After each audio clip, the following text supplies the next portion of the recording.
Hello Internet, my name is Termite, and this is broken, but I'm gonna fix it.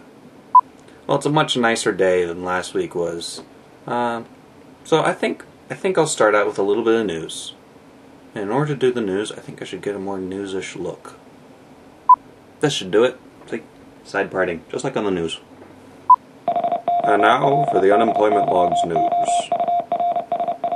On Tuesday, October 5th, 2010, Red founder Jim Jannard had said, "The concept of Red was to build a camera with as much capability as possible for the professional market.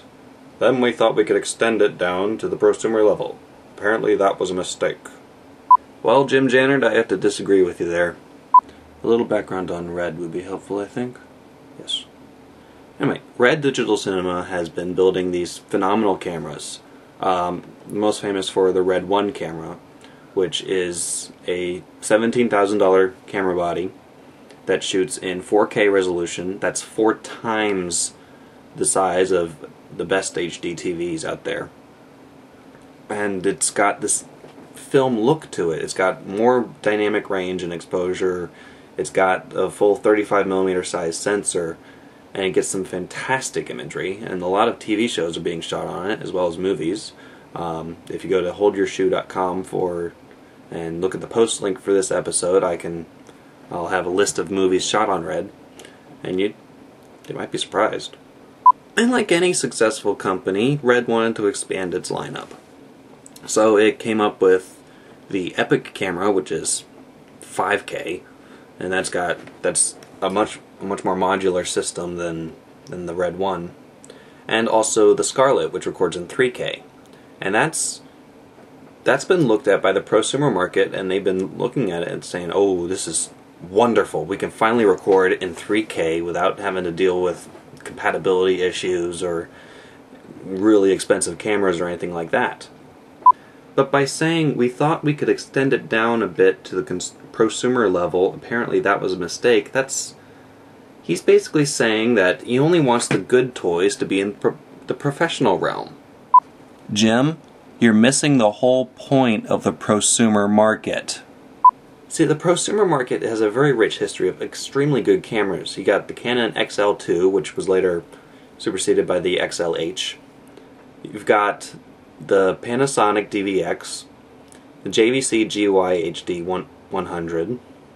All of these are very good systems, and they all got their technology from the professional market after it became cheap enough.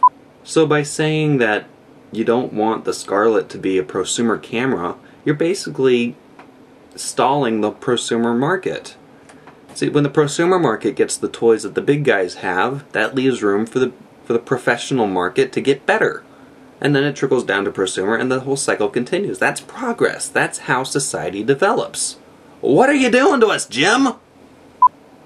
Anyway, enough on that. I want to talk about one of my friends, Jed. Now, you'll remember 2 weeks ago I showed off the portfolio reels of the AI graduates. One of them was Jedediah Dwyer. His montage looked something like this.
And now we bid goodbye to Jed as he heads off to California.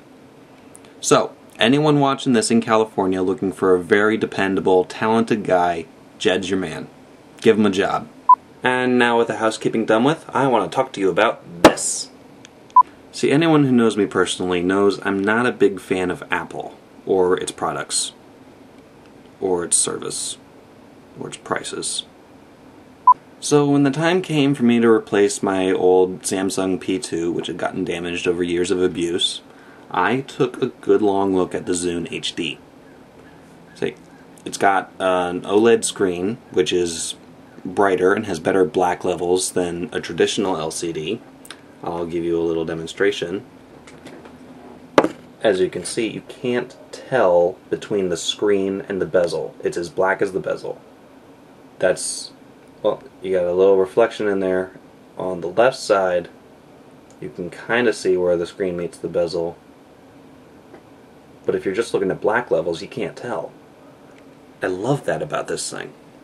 Also, you get some pretty fast response time from the pixels. Alright, look at all that. And also the audio quality is pretty good. I like that. The audio quality actually rates higher than an iPod. That's a big bonus to me. Now, of course, going outside the Apple ecosystem for music players does mean you're going into the minority. And I'm fine with that. I don't mind it. It's comfortable here. We all know each other. Of course, this meant that I had far fewer options when shopping around for a new radio for my car. I knew I wanted something with Bluetooth, and I wanted something that I could plug my Zune HD into so that I could listen to all my music. Not a lot out there. And of course, since this is a touchscreen, you gotta look at the controls in order to see what you're doing.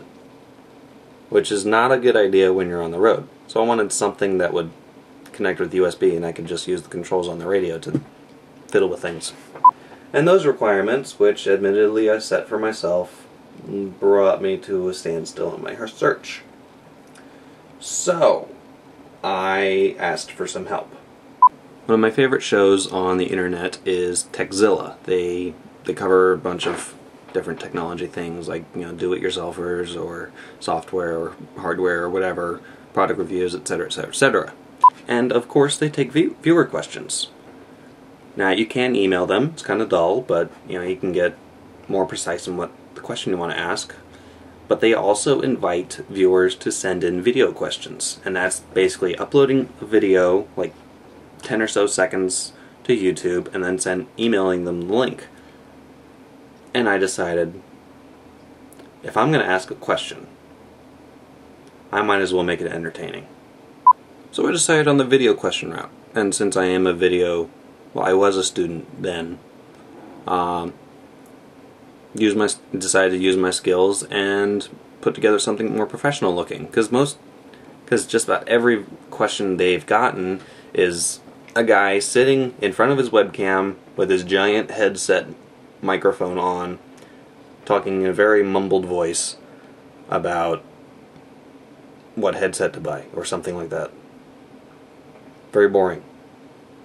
It's a very entertaining show, and they've got the most boring video questions. So, rather than complain, I did something about it. And what I came up with was this. Hey there, Tekzilla crew. This is my car. This is my brand new Zune HD. I love it. They don't really work together all that well. Neither does my phone. And I know I can get an FM transmitter, but that just does terrible things to the audio. So here's my question. I'm already looking for a new radio to connect to my phone using Bluetooth so that I'm not holding it up to my ear all the time. Because quite frankly, a wired headset, not that elegant a solution.